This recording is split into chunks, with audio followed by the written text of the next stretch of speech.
नित्यासुरम्यं विशालं प्रकामं सरित्तारहारैललामन्निकामं हिमाद्रिललाटे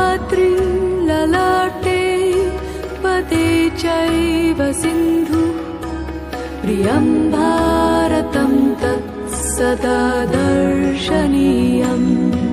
प्रियं भारतं तत् सदा दर्शनीयम्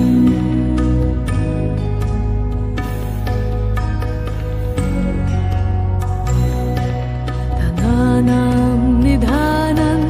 धरायां प्रदानम् इदं भारतं देवलोकेन तुल्यम् यशो यस्य शुभ्रं विदेशेषु गीतम् प्रियं भारतं तत् सदा पूजनीयम् प्रियं भारतं तत् सदा पूजनीयम्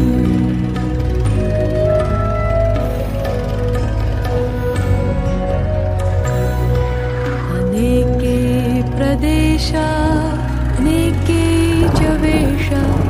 अनेकानि रूपाणि भाषा अनेका